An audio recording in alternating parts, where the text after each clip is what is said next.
നമ്മളൊരു നോർമൽ കല്യാണത്തിന് 2000 പേരെ വിളിച്ചാൽ തന്നെ ആ തിക്കും തിരക്കും എത്രയാണെന്ന് നമുക്ക് അറിയാൻ പറ്റും. എന്നാൽ സോഷ്യൽ മീഡിയ വന്നതോടുകൂടി 1000-നും 2000-നും 8000-നും വിലയില്ലാണ്ടായി. 10K എന്നൊക്കെ പറഞ്ഞ പുച്ഛം.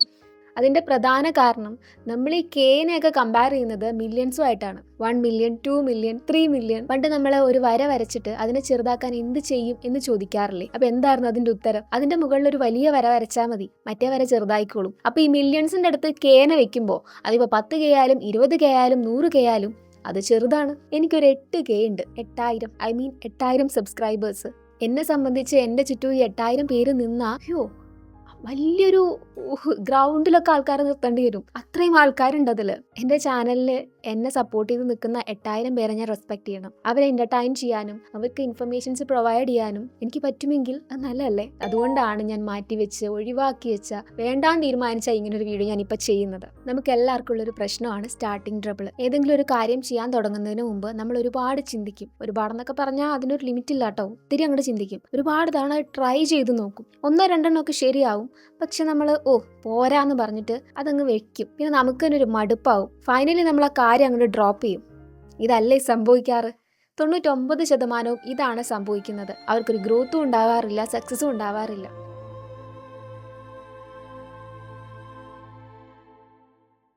എന്നാൽ ഇതിൻ്റെ തൊട്ടപ്പുറത്തൊരു 1% ഉണ്ട്. ആ 1%ലെ ആൾക്കാർ എങ്ങനെയെങ്കിലുമൊക്കെ അങ്ങ് നടത്തിയെടുക്കാമെന്ന് വെച്ച് ഉള്ളതുകൊണ്ട് ഓണം പോലെയെന്ന് വിചാരിച്ച് അതങ്ങോട്ട് തുടങ്ങി വയ്ക്കുകയും തുടർന്നു പോവുകയും ചെയ്യും. അവർക്ക് സക്സസ് ഉണ്ട്. എൻ്റെ പേര് ലേന, ക്യാമ്പർ ഗേൾ ഫ്രം കേരള എന്നുള്ള ചാനലും ഞാനുമൊക്കെ ഇവിടെയൊക്കെ ഉണ്ടായിരുന്നു. അപ്പോൾ നമ്മുടെ ചാനലിൽ ട്രാവൽ വ്ലോഗ്സ് ആണ് അപ്ലോഡ് ചെയ്തുകൊണ്ടിരുന്നത്. ഷോർട്സിൽ നമ്മൾ ലൈഫ് സ്റ്റൈലും അതുപോലെ പ്രൊഡക്ട്സും അങ്ങനത്തെ കുറേ കാര്യങ്ങളൊക്കെ ഉൾപ്പെടുത്തിയിട്ടുള്ള വീഡിയോസ് ഇടാറുണ്ടെങ്കിലും മെയിൻ വീഡിയോ എപ്പോഴും ട്രാവൽ വ്ലോഗ്സ് ആയിരുന്നു. ഈ മാർച്ച് 31 ചാനൽ തുടങ്ങിയിട്ട് 3 വർഷം ആവുകയാണ്. എന്നാൽ ഒരു സാധാരണ ചാനലിന് ഒരു 3 വർഷം കൊണ്ട് ഉണ്ടാകുന്ന ഗ്രോത്ത് ഒന്നും ഈ ചാനലിന് ഉണ്ടായിട്ടില്ല. ആദ്യത്തെ ആവേശത്തിന് കൺസിസ്റ്റൻ്റ് ആയിട്ടൊക്കെ വീഡിയോ ഇട്ടിരുന്നു. പക്ഷേ ജീവിത സാഹചര്യങ്ങളിൽ പലപ്പോഴും കൺസിസ്റ്റൻസി മെയിൻറ്റെയിൻ ചെയ്യാൻ എനിക്ക് സാധിച്ചിട്ടില്ല.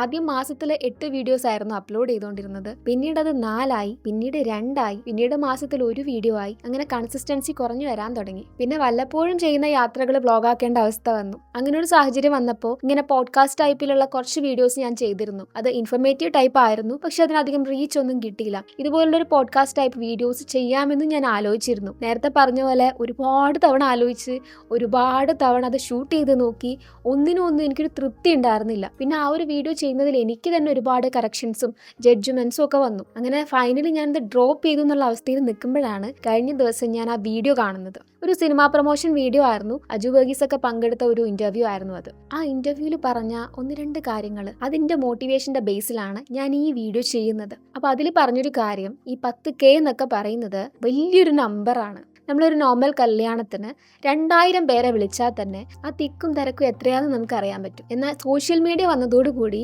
1000-നും 2000-നും 8000-നൊന്നും വിലയില്ലാണ്ടായി. 10K എന്നൊക്കെ പറഞ്ഞ പുച്ഛം. എന്നെ ഈ ഇന്റർവ്യൂ എങ്ങനെയാണ് സ്വാധീനിച്ചതെന്ന് ചോദിച്ചാൽ എനിക്കൊരു 8K ഉണ്ട്. 8000 സബ്സ്ക്രൈബേഴ്സ്. എന്നെ സപ്പോർട്ട് ചെയ്ത് നിൽക്കുന്ന 8000 പേരെ ഞാൻ റെസ്പെക്ട് ചെയ്യണം. More than information, more than content, ഞാൻ എൻ്റെ കമ്മ്യൂണിറ്റിയുമായിട്ടൊന്ന് കോൺടാക്റ്റിലിരിക്കുക, ഇൻട്രാക്ട് ചെയ്യുക എന്നുള്ളതൊക്കെ വളരെ ഇമ്പോർട്ടൻ്റ് ആണെന്ന് എനിക്കും അറിയാം. അവരെ എൻ്റർടൈൻ ചെയ്യാനും അവർക്ക് ഇൻഫർമേഷൻസ് പ്രൊവൈഡ് ചെയ്യാനും എനിക്ക് പറ്റുമെങ്കിൽ അത് നല്ലതല്ലേ? അതുകൊണ്ടാണ് ഞാൻ മാറ്റിവെച്ച് ഒഴിവാക്കി വെച്ച വേണ്ടാന്ന് തീരുമാനിച്ച ഇങ്ങനൊരു വീഡിയോ ഞാനിപ്പോൾ ചെയ്യുന്നത്. സോഷ്യൽ മീഡിയയ്ക്ക് അതിൻ്റേതായിട്ടുള്ള ബൗണ്ടറീസ് ഉണ്ട്. എന്നാലും ഇതൊരു യൂട്യൂബ് ചാനലാണ്.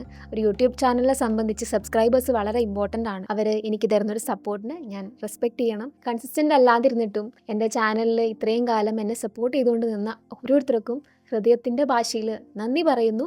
Thanks a lot. സ്റ്റാർട്ടിങ് ട്രബിളിനെ ഓവർകം ചെയ്ത് എന്തെങ്കിലും ഒരു കാര്യം ചെയ്യാൻ പ്ലാൻ ചെയ്യുന്ന ആലോചിക്കുന്ന ഒരാളാണെങ്കിൽ ഇന്ന് തന്നെ ചെയ്യുക. ഓരോ ദിവസവും നമുക്ക് ഇമ്പോർട്ടൻ്റ് ആണ്. ഓരോ ദിവസം കഴിയുമ്പോഴും സംഭവിച്ചുകൊണ്ടിരിക്കുന്ന കാര്യങ്ങളിൽ മാറ്റം വരാൻ സാധ്യതയുണ്ട്. എങ്ങനെയാണെന്ന് വെച്ചാൽ നിങ്ങൾക്ക് പറ്റുന്ന പോലെ ചെയ്യുക. ഓരോ തവണ ചെയ്യുമ്പോഴും അതിന് ഇമ്പ്രൂവ്മെൻറ്റ് ഉണ്ടാവും. അതൊരു നല്ല ബെറ്റർ വേർഷനായിട്ട് മാറുകയും ചെയ്യും. സ്റ്റാർട്ടിങ് ട്രബിളിനെ ഓവർകം ചെയ്ത് ഞാൻ ചെയ്ത ഈ വീഡിയോ നിങ്ങൾക്ക് ഇഷ്ടമായെങ്കിൽ നിങ്ങൾ ലൈക്ക് ചെയ്യുക, കീപ് സപ്പോർട്ടിങ്. പിന്നെ സബ്സ്ക്രൈബ് ചെയ്യാണ്ടാണ് നിങ്ങൾ ഇത്രയും നേരം വീഡിയോ കണ്ടതെങ്കിൽ പ്ലീസ് സബ്സ്ക്രൈബ്. അപ്പോൾ ഗൈസ്, അടുത്ത വീഡിയോയിൽ ലെറ്റ്സ് ടോക്ക് മോർ. ബൈ.